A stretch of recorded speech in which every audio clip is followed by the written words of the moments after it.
صباح الخير وأهلا وسهلا في دار فرنسا.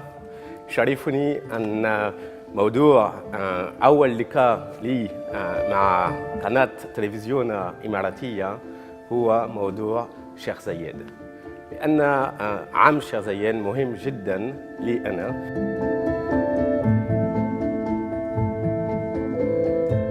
فطبعا شيخ زايد لي أنا وللشعب الفرنسي عموما هو شخصية إنسانية وسياسية ملهمة. مؤسس دولة الإمارات العربية المتحدة، ولكن هو أيضا مؤسس العلاقات المتميزة بين فرنسا ودولة الإمارات العربية المتحدة.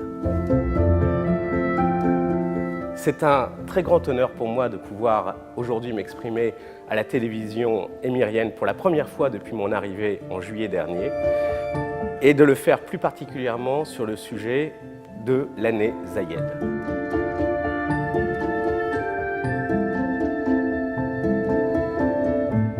Quand je suis arrivé aux Émirats arabes unis, j'ai souhaité très vite comprendre la relation entre le peuple émirien et le fondateur des Émirats, Cheikh Zayed. Et je me suis rendu très vite à El Ain. J'y suis allé peut-être une dizaine de fois en 8 mois, ce qui m'a valu le surnom de Safir El Ainaoui. J'ai compris bien mieux l'attachement du peuple émirien à Cheikh Zayed en découvrant le lieu où il a vécu, la maison où il a vécu, où il a élevé ses enfants, l'oasis de El Ain où il s'est promené. Et cette symbiose entre Cheikh Zayed et le peuple émirien, je l'ai comprise lorsque je suis allé à El Ain.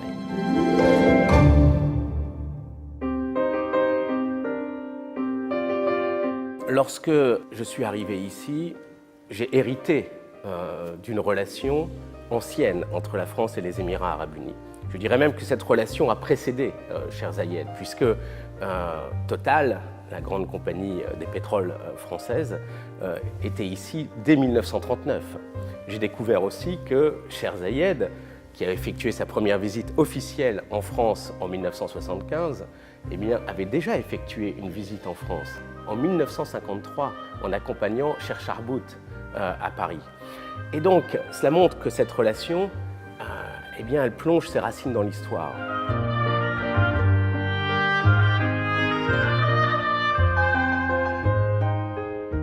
Lorsque je suis arrivé, j'ai eu la chance aussi d'inaugurer au musée de Sharjah une grande exposition sur 40 années de coopération entre la France et les Émirats arabes unis dans le domaine archéologique. Et figurez-vous, c'est une équipe d'archéologues français avec une équipe d'archéologues émiriens qui a découvert la plus vieille perle au monde, 8000 ans. Et cette perle est exposée au musée de Sharjah dans le cadre de cette exposition. Et donc, dès les années 70, la France et les Émirats arabes unis ont eu l'ambition et la vision d'une relation multisectorielle qui couvrait l'ensemble des domaines de la relation entre les deux pays et surtout les deux peuples. Parce que lorsqu'on parle de culture et d'éducation, c'est bien la relation entre les deux peuples que nous essayons de construire, de bâtir, de renforcer. En 1975, première visite de Cheikh Zayed en France, le début d'une très longue série de visites, très importantes, j'en citerai quelques-unes. 1980, la visite de Valéry Giscard d'Estaing aux Émirats arabes unis, première visite d'un chef d'État français aux Émirats, très grande visite. J'ai vu des photos. Cela montre à quel point aussi ce pays, en l'espace de 3-4 décennies, a littéralement changé. Je pense que c'est unique au monde de voir le développement des Émirats, bien sûr sous la tutelle de Cheikh Zayed et sous l'inspiration de Cheikh Zayed, passer quelque part d'un pays des sables, d'un pays de la bédouinité, à un pays de l'ultramodernité, de la connectivité que l'on voit aujourd'hui. Et bien tout ça, nous le devons naturellement à la vision de Cheikh Zayed. 1980, donc cette première visite. Ensuite, François Mitterrand arrive au pouvoir et la relation se poursuit. alternance politique majeure en France, eh bien la relation avec les Émirats, elle dure et elle se renforce. Et ça, c'est un point que je voudrais mentionner ici, c'est qu'il n'y a probablement aucun autre pays pour avoir, pendant plus de 45 ans, maintenu une relation constante avec une continuité permanente avec les Émirats arabes unis.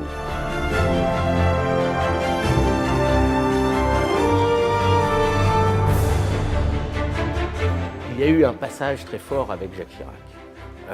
La relation que Jacques Chirac a eue avec Cheikh Zayed est probablement unique. C'était une relation très personnelle, une relation très fraternelle. Tous les témoignages que j'ai lus, les échos que j'ai entendus de cette relation montrent que vraiment l'amitié entre Jacques Chirac et Cheikh Zayed a permis quelque part de franchir un cap encore supplémentaire dans la relation entre la France et les Émirats arabes unis.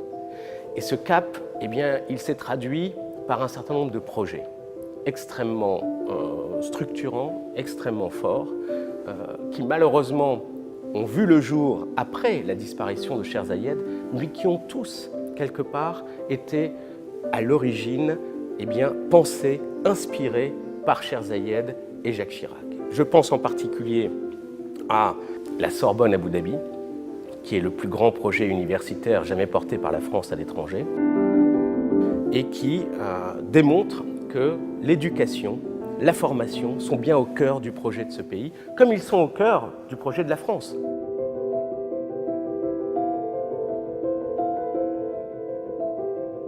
Le Louvre Abu Dhabi, ça a été, je dirais, le plus grand projet culturel jamais porté par la France à l'étranger. C'est un projet extraordinaire, exceptionnel. J'ai eu personnellement la chance de voir l'ouverture du musée quelques mois seulement après mon arrivée aux Émirats arabes unis.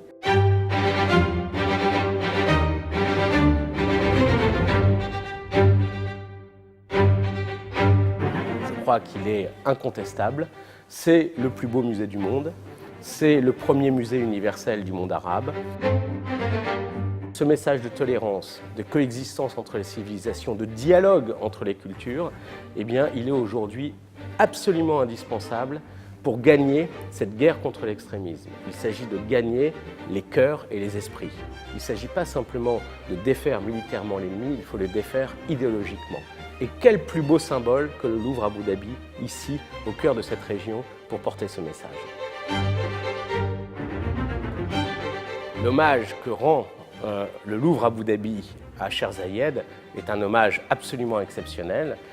Lorsque vous pénétrez sous le dôme magnifique de Jean Nouvel, une des premières œuvres que vous admirez, eh bien, c'est une œuvre de l'artiste Pennon qui a reproduit l'empreinte du pouce de Cheikh Zayed dans un cadre superbe. Il n'y a pas plus bel hommage probablement à Cheikh Zayed que cette œuvre au cœur du plus beau musée de la région. Aujourd'hui, nous avons aux Émirats arabes unis près de 30 000 compatriotes, 30 000 Français. Dubaï, c'est aujourd'hui la première ville française du monde arabe. Lorsque cette relation stratégique a été construite, il y avait au départ quelques centaines de Français qui étaient venus ici aux Émirats. Je pense par exemple au lycée Massignon à Abu Dhabi. Au départ, c'était l'école de la compagnie Total, avec quelques dizaines d'enfants. Aujourd'hui, le réseau scolaire français aux Émirats arabes unis, c'est le 6e réseau scolaire au monde. Cette relation, elle est portée aussi par les entrepreneurs. Nous avons aujourd'hui plus de 650 entreprises françaises présentes aux Émirats arabes unis. C'est une relation qui est portée aussi par la langue. Il y a 300 000 francophones ici aux Émirats arabes unis. On ne le sait pas assez.